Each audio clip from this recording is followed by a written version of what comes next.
Welcome to Dishing Up Nutrition, brought to you by Nutritional Weight and Wellness. I'm Melanie Beasley, and I'm a registered and licensed dietitian who has helped many women understand how to navigate their menopause with more ease and minimal symptoms. You may have noticed that this summer has been exceedingly warm, and I often hear women of that certain age say, "Is it just warm or am I having a hot flash?" I think I've said that phrase myself many times. It's been a hot summer. Been a hot summer. And sometimes you're like, is it hot in here or is it just me? Many times it was me. So today we'll discuss some possible reasons for hot flashes or other perimenopause or menopause symptoms and what women can do nutritionally to control or to possibly eliminate their menopause symptoms. Joining me today as our co-host is Cara Carper, who is a certified nutrition specialist and a licensed nutritionist. Good morning. Good morning, Melanie. Great to be here with you. I think of Cara as the menopause specialist, honestly, because along with myself, we filmed a 6-hour menopause seminar, which is available on the Weight and Wellness website. We had a great time. Yeah, We absolutely had a great time. I want to talk more about that later because Yes. that was about a year-long process. So It was a lot of long, fun. but it was really fun. And with the filming, the hope was the education of women about menopause is that they could navigate some of those pretty pesky menopause symptoms, how to avoid them. If you have questions about today's live show and podcast, you might consider signing up for this menopause solution seminar. I don't think you'll be disappointed. We cover so many things that many times we're afraid to discuss. Mhm. So, Yeah, the things that maybe women aren't talking about amongst themselves in their peer groups or their families or even their doctors. Mhm. Sometimes we hear that, right? if they have time to discuss in a doctor's appointment at all, Mm-hmm. you know, And so we really do get to the nitty-gritty. We get We to do. all the details in the seminar. we weren't afraid. There's a lot to know and understand about how to make the most out of the perimenopausal and menopausal years. And as dietitians and nutritionists, we approach menopause symptoms through the eyes of nutrition, always nutrition first. Always nutrition first. That's our gig. hmm And recently, a friend said to me, Cara, what does food have to do with my hot flashes? And I said, well, let me tell you, Sit down. more than you realize. How much time do you have? So let's start with the foods that seem to result in more hot flashes and maybe what you can eat to calm down or even eliminate those pesky hot flashes. And I shouldn't just say pesky because sometimes they are very debilitating. I know you shared in the seminar, you were having, more than 20 per day. Oh, yes. More than 20 per day. Yeah. And there's sleep disrupting. Yes, exactly. And then that can, set up failure for the whole next day if you're not sleeping well. So, a study by the Mayo Clinic found that 13% of women reported at least one adverse work outcome due to having a menopausal symptom, an unpleasant menopausal symptom in the past year. So, what does an adverse outcome mean? I mean, it can mean a lot of things. Missed days at work, reduced hours resulting in lower pay, or possibly even being laid off or fired. Or some women had stated that they needed to leave their jobs Oh, my because goodness. they weren't able to perform. And so the Mayo Clinic study also found that menopause costs American women an estimated $1.8 billion in lost work time per year. I had no idea, actually. I'm I so didn't glad you either brought that up. until, doing research for this show. And the Mayo Clinic study, it was the largest study of its kind ever done in the United States on the effects that menopause has on the workplace. So I Wow. found that study just very interesting. And clearly, this is something that women are struggling with. And I think we were told you just hammer through. Everybody goes through it. You just toughen up and hammer through. But that's Right. not working for everyone. Right. And there are solutions. And, that's what our goal is today, right, Melanie, is to give women who are struggling, or even women who maybe have not even hit perimenopause yet, just to give them, some direction Yes. for when they do experience that change. It's not that we're going to circumvent going through menopause, but we certainly don't have to be absolutely miserable going through Hmm. menopause. The Mayo Clinic surveyed 4,000 women, mostly Caucasian, but researchers found that menopause can have a greater effect on Black and Hispanic women. This isn't the only menopause study reporting the effect that menopause has on women in the workplace. Another study found that 20% of women took time off because of menopause. So, women, yeah, kind of just picture sitting with four of your friends. And Oh, based on that study, one of you had to take time off because of a menopausal symptom. yeah. One of my symptoms was migraines, Well, and that can be very debilitating, along extremely with those debilitating. hot flashes that we were getting And I have more frequently. and more clients that say they're having anxiety, they're having depression, and you add sleeplessness on top of it. Hmm. It can make a person pretty miserable. Exactly. And, the studies that we've been talking about underscore the physical, the economic, and the social challenges women face as they age. The co author of the Mayo Clinic study, Ekta Kapoor, hopefully I got that name correct. Ekta Kapoor said the topic of menopause seems to be taboo in general, but even more so when we're talking about the workplace. And then she went on to say, women don't want to bring up their discomfort with menopause because people tend to just kind of roll their eyes and view the woman as being a complainer. Yep, you want to seem like you're a competent professional person. Yeah. So, where do you go to talk to somebody? I think that's a big reason it's not talked about. Yep. And then people are suffering quietly through it Mhm. because they don't want to be the complainer in the workplace. Yeah, Yeah. they just mop their foreheads and power through. I can remember sitting in concerts for watching my children in high school, made the mistake of wearing, some sort of sweater because it was winter. And you're wedged in there between other parents and just sweat dripping down Mm, my temples.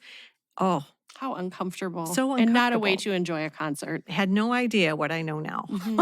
So, well, from the findings of this Mayo Clinic menopause study, menopause symptoms are a major concern and it's affecting women's productivity. So, what can women do to manage symptoms?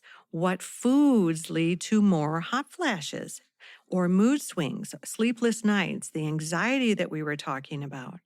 As women, we all need more information about what we can do to not only manage our menopause symptoms, but how to keep our body healthy as we age. Hmm. Maybe for you, it isn't hot flashes or dry vaginal tissue or even sleepless nights, but the blood pressure is creeping up and your cholesterol numbers are concerning. So, what can you do nutritionally to manage these health issues? I agree with Mel that most women need more information about menopause and their general health. We know that many media outlets report that since the pandemic, people, especially women, are faced with more stress in the workplace, more stress at home. I mean, if we kind of rewind to 2020, there was distance learning, workplace closures, all those changes, Hmm. the fear around the pandemic was very stressful and still is to some extent. So I think women really need to prioritize their nutrition and Mm, so as to not get overwhelmed. good. So let's kind of look at one of the first challenges, beverages. And this is a really big one This when it is, comes to menopausal symptoms. Caffeine is a oh, biggie that Mel and huge. I are going to talk Yeah. about. Maybe it's the morning coffee that ends up being the culprit for a mid morning hot flash. So, what can women do, Melanie, to either cut down on their caffeine, eliminate it in some cases, maybe replace it Hmm. with other Other beverages? beverages. I remember when I was going through this for years, I always had my cup of coffee in the morning. And I would go downstairs, I'd make my cup of coffee. I would grab one of those lunch ice packs, put it in my robe pocket, go upstairs to read. I would drink my coffee, I would hot flash, whip off the blanket, and slap the ice pack on my neck. So So, it was, that was my routine wow. So, caffeine affected you that instantly. instantly. Once Okay. I got that first few sips of the caffeine rush. But it's time for our first break. You are listening to Dishing Up Nutrition, brought to you by Nutritional Weight and Wellness. Today, we're addressing food habits that can lead to hot flashes and night sweats. If you're experiencing hot flashes or night sweats, you may want to reduce or eliminate caffeine, sugar, and alcohol. And then adding a protein at each meal with a healthy fat will help offset the frequency and the severity of those pesky flashes. We'll be right back. Welcome back. You're listening to Dishing Up Nutrition. During menopause, the types of fats and oils that you used makes a very big difference in vaginal tissue health. Also, in maintaining great skin, reducing wrinkles, improving hair. If you want thick, shiny hair, the way to go is by consuming these natural fats and oils. I'll just give some examples: butter, avocado, olive oil, avocado oil, coconut oil, really any coconut products, Mhm. nuts, seeds, olives. And so when we talk about good fats and oils versus bad fats and oils, really the ones that are more inflammatory, that are going to lead to more menopausal symptoms for women, would be margarine, Mhm.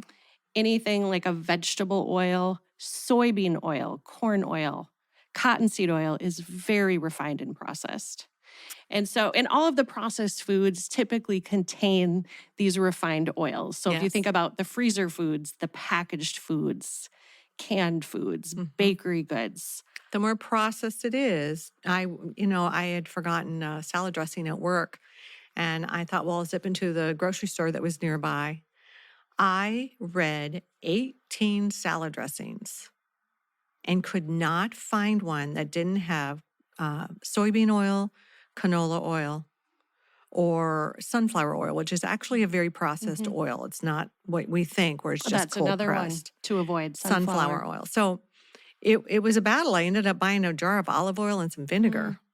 So, That's a tough one. And maybe we could talk about that later too. But Primal Kitchen yes, is one that I know a lot of us in the office use. it's And very if it's not clean. available at the grocery store, it's absolutely available online. Mhm. Primal Kitchen usually is an avocado oil base. Yes. You can get them on Amazon because, of course, Amazon rules the world, I think. They So, do.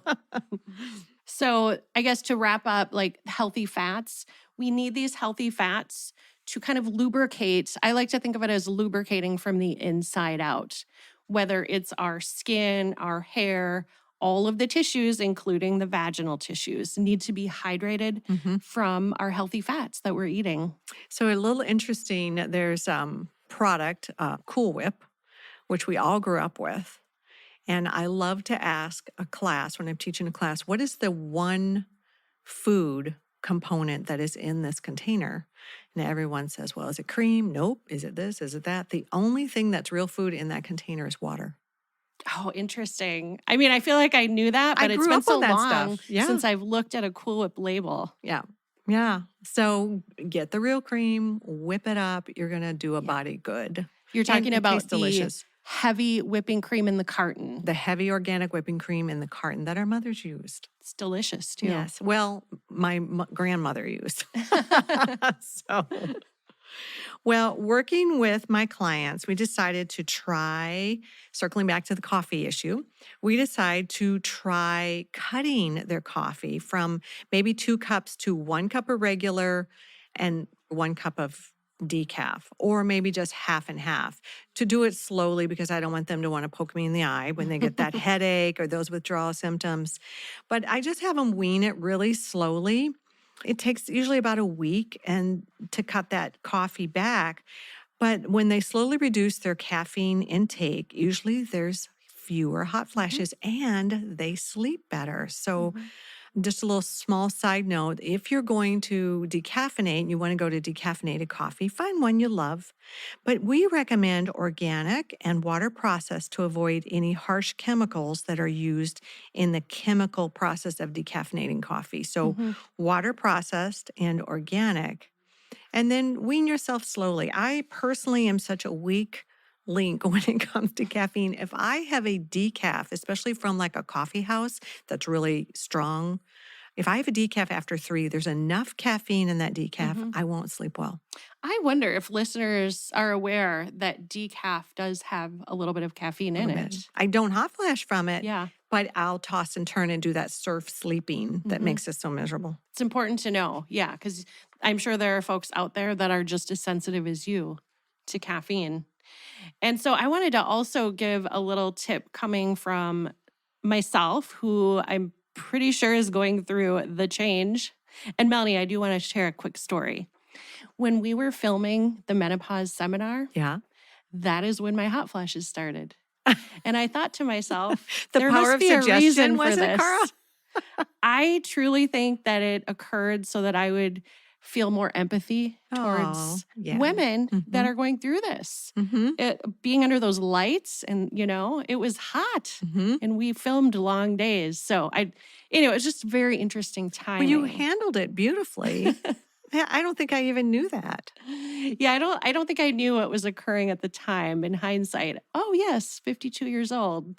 Yeah, I guess I do remember you saying, "Is it hot in here?" I do remember you saying Yes. that. So the reason that I shared that I am 53 years old and going through menopause, I am also a caffeine drinker. And so personally what I have found is I don't necessarily need to give up caffeine, but if I get up in the morning and have a cup of coffee, even if it has the organic heavy whipping cream, I will hot flash.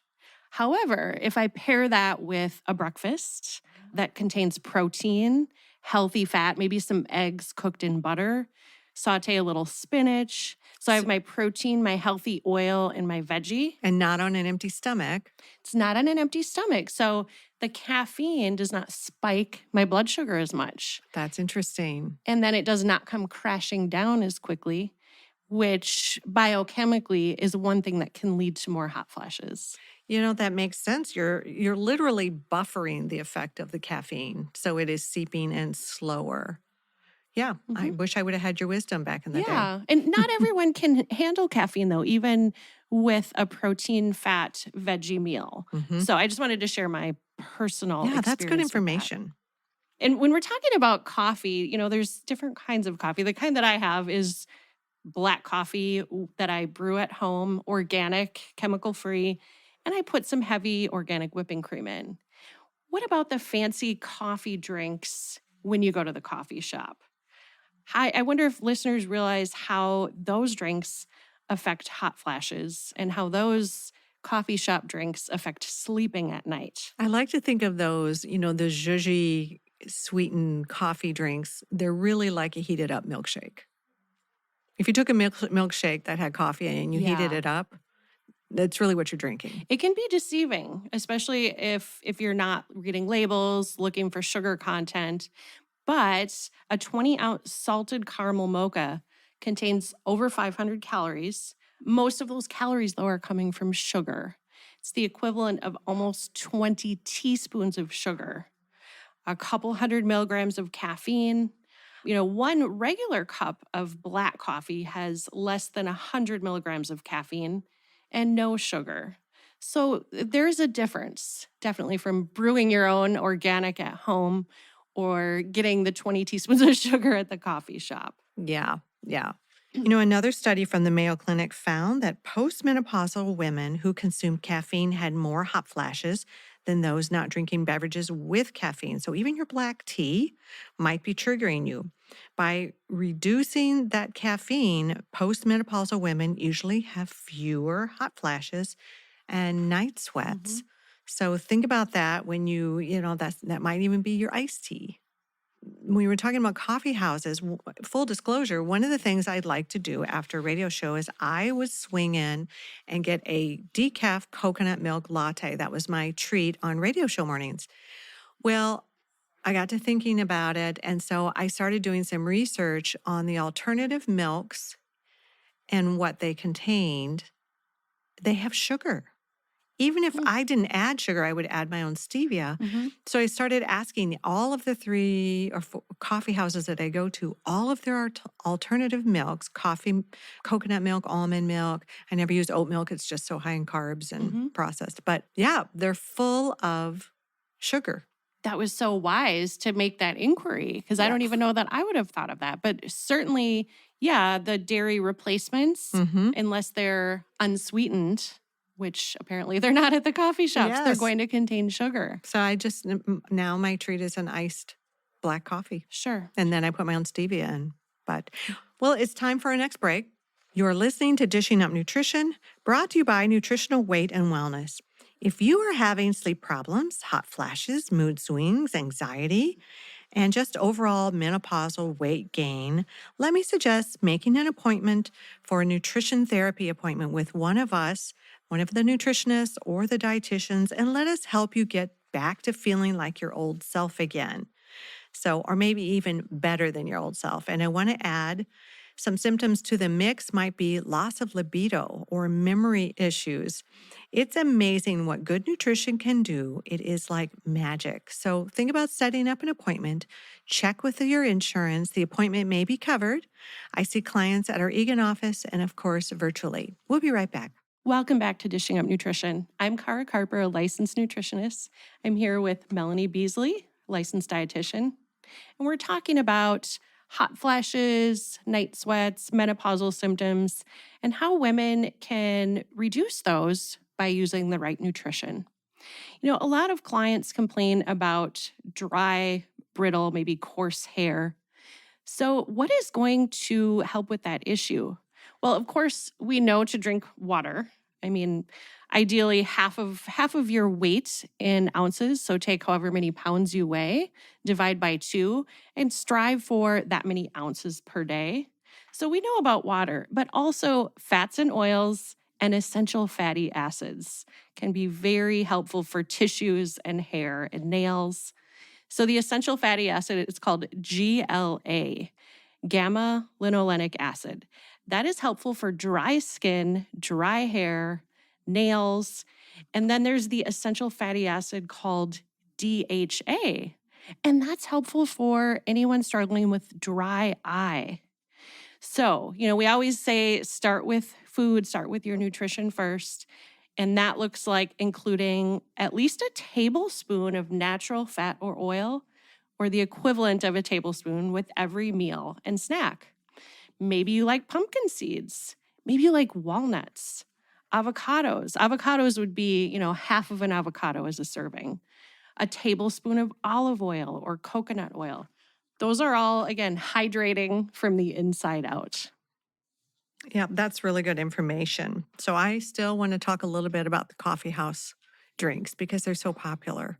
Well, a 20-ounce salted caramel coffee drink has a little over 18 teaspoons of sugar. So how does sugar cause hot flashes and night sweats? Sugar in any form, especially high fructose corn syrup found in the specialty coffee drinks, affects your glucose levels naturally before menopause. But after menopause, with a decrease in estrogen and progesterone, the effect is more pronounced, and this liquid sugar can cause blood sugar levels to swing high and swing low. And these highs and lows of blood glucose can cause hot flashes and sweating. Mm-hmm. And when you shared at the beginning of the show how you would have, it was just a caffeinated beverage in general. Caffeinated beverage. And then you would start sweating immediately. Diet hot flash. Right. And so there's really a direct connection between caffeine and blood sugar spiking and crashing. Yes. And increased hot flashes or night sweats. Right. So when you add the caffeine and the sugar together, it's a double It's a whammy. double whammy for sure. That's the clinical term. And there's a great article on our website. It's called Hormone, Hot Flashes, and Holiday Fare. And that is it's dated December 21st, 2021.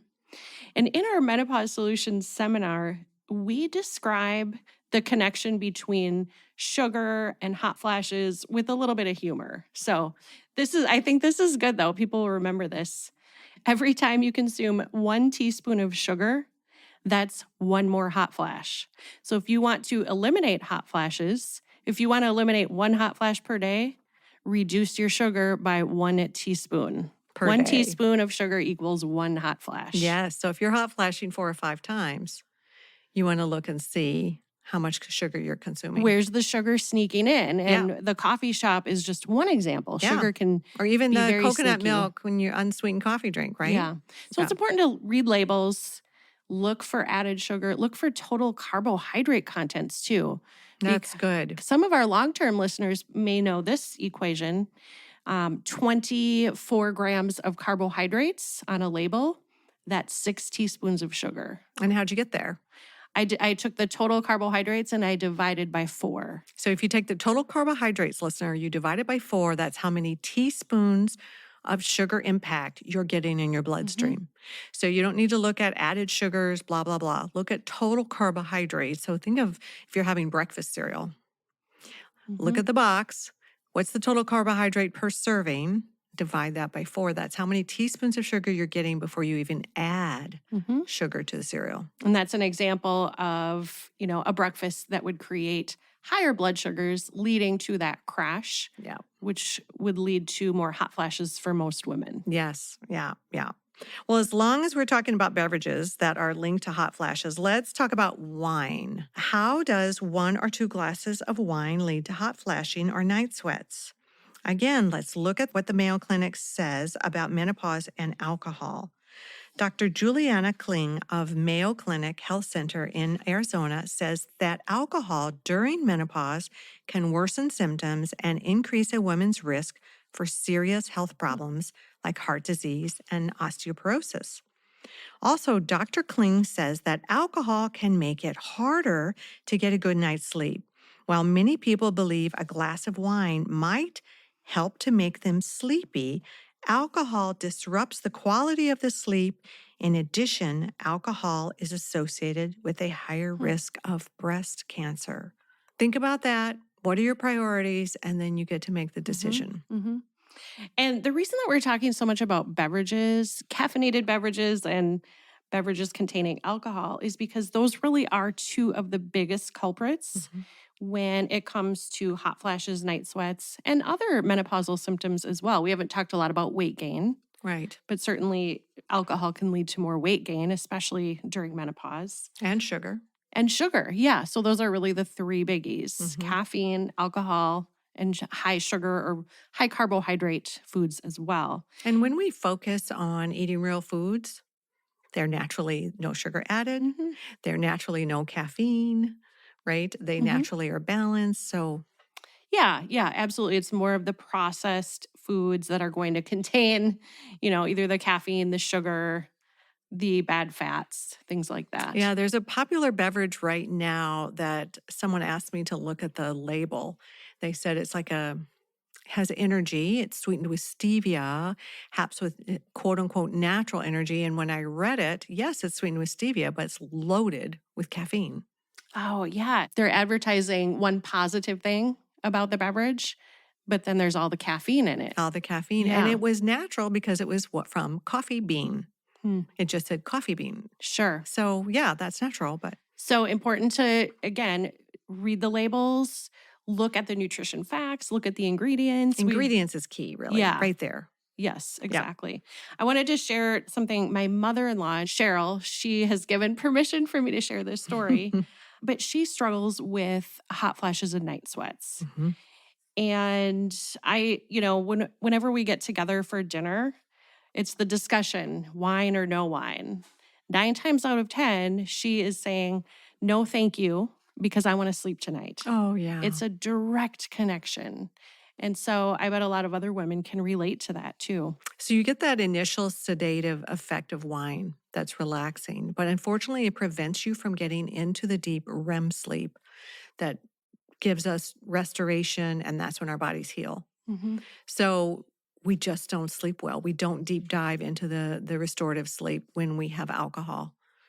And also, people may be more likely to wake up in the early morning hours, or maybe 2 or 3 in the morning. Because they're hot. They're hot flashy. They're hot. And what happens is the blood sugar spikes from the wine. And then middle of the night, you're trying to sleep, it crashes. So you not only wake up sweating, but you have a hard time falling back to sleep. Because your jammies are wet and your bed clothes are Yes. wet. And a lot of my clients have to get up and completely change outfits, and that's going to wake you up. It is. You have to turn the lights on usually, rummage through your closet, maybe even change the sheets. Yep. That Yeah. hasn't happened to me, but I've heard of women needing to change the bed sheets. Mhm.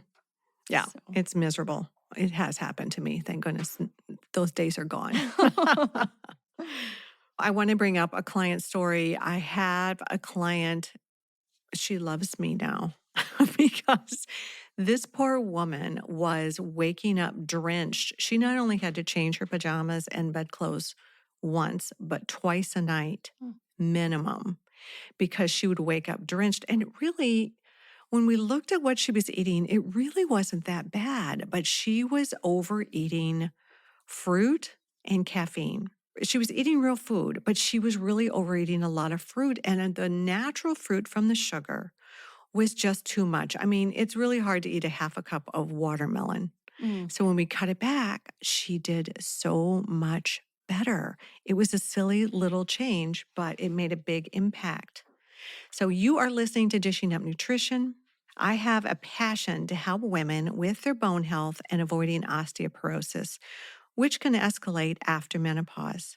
If you are concerned about your bone health, please give us a call and we can help you offset the impact of menopause on bones. Our number is 651-699-3438, or you can email us at email@weightandwellness.com. We'll be right back. Welcome back to Dishing Up Nutrition. Today I'm here with Melanie. My name is Cara. We're talking about hot flashes, night sweats, uncomfortable menopausal symptoms. Menopause can be complex for many women, but we believe we have some wonderful nutritional solutions. Sometimes it's hard for people to make the connection that food and nutrition have such a large impact on our health. But here at Dishing Up Nutrition, Darlene, the owner, and all of her employees have been sharing really valuable and, free information for 20 years now. So just consider sharing the podcast. So, Melanie, we have not talked about hormones very much yet, but I kind of wanted to share my own experience with something called a natural I was progesterone hoping you would. cream. Yep. Yep. And I will say that the very first time that I used progesterone cream was postpartum. And I was experiencing postpartum depression. And I got on the phone with Darlene, our fearless leader, and Darkavist. I was crying because I was all out of sorts and I'd had a kind of traumatic birthing experience. And she said, Cara, are you using progesterone cream? And I said, no. So she had the front desk ship a tube to me. It was a Fantastic. game changer for my moods. And that's when I realized And you're talking about the natural I'm talking about the progesterone cream made from natural yams. over the counter. Mm-hmm. I like the brand Emerita Progest. It's 20 milligrams. I believe it's a teaspoon equals 20 milligrams, which is really the amount of progesterone that the ovaries would be producing. Mm-hmm. Of course, like postpartum, hormones are up and down, and progesterone really drops post pregnancy. So, we're not really here to talk about that today, but that was my first experience using it. And then, fast forward to me going through menopause and hot flashing and night sweating. And that has been a game changer now, Again, current day. you remembered. I did remember. I did remember. But it's a calming hormone. And one thing, Melanie, and we talked about this in our survival seminar in in the recorded series. A lot of women think to themselves, I must just be low in estrogen. When actually what happens after we stop menstruation, progesterone plummets. And when progesterone plummets, our bodies have a reaction to this hormonal change. So, this simple act of adding in that natural yam progesterone cream on thin skin, maybe morning and night, helps to restore balance. Whereas a lot of times what we think is we need to add more estrogen. And in fact, that creates a bigger imbalance of too much Mhm. estrogen. And we all know the risk of too much estrogen can lead to certain cancer risks. And so I encourage my clients, let's try the natural route first. Mhm. And that progesterone cream, like you said, can be very calming, which we all need. It helps with sleep, which I love. Personally, I use it Mhm. for sleep. It's great for bone health. So, when the progesterone drops, we can lose bones. And of course, it helps with the hot flashes, which Mhm. that was your experience, right? Yeah, and I still use it regularly to this day.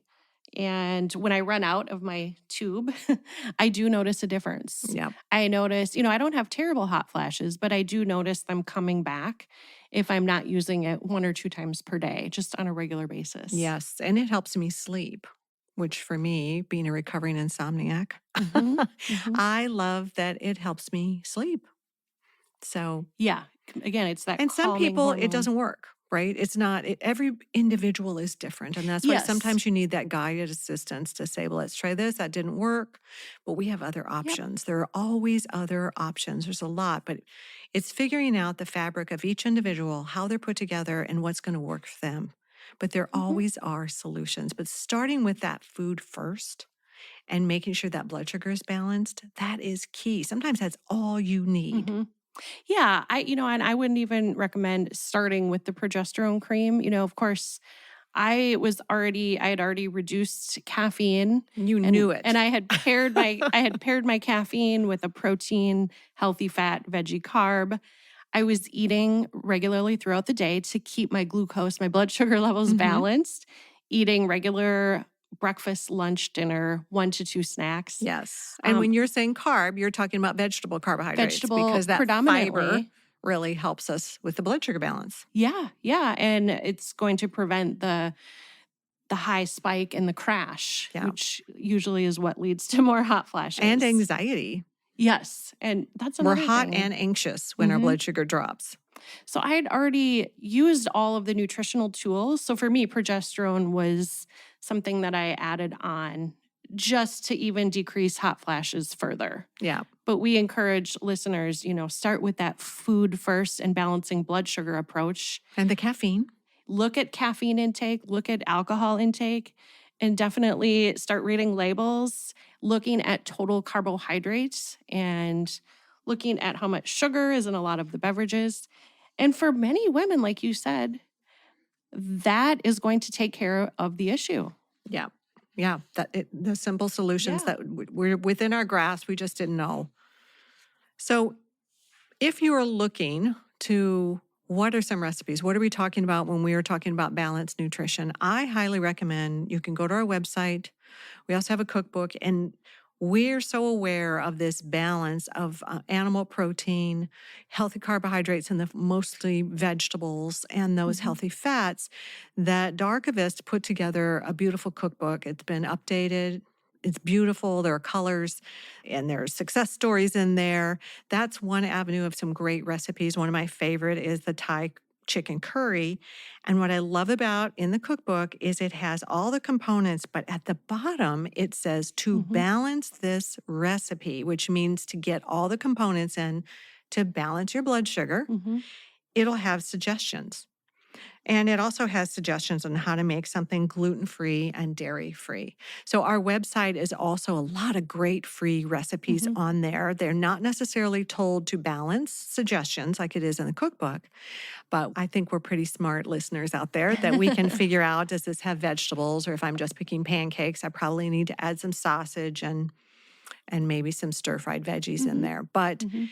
we've got some beautiful recipes. There's one which right now it's warm weather, but as we head into fall, it is the pot pie, chicken pot pie soup. I have not made that one yet. It's delicious. And you can kind of switch out some of the veggies. Let's say you don't love broccoli and maybe you substitute something else in there, Mhm. but it's great. It does taste like pot pie. It's very comfort food. Mhm. We also have great cooking classes when you're just stumped about how to cook and pull a meal together.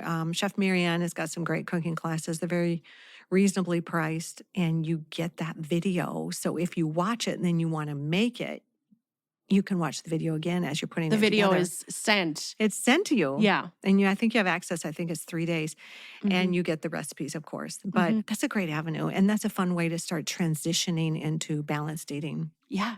It's like you don't even have to go to a cooking demo. It comes to you. In your jammies. Yeah. You can learn in your In your own jammies. time. I love Exactly. that so much.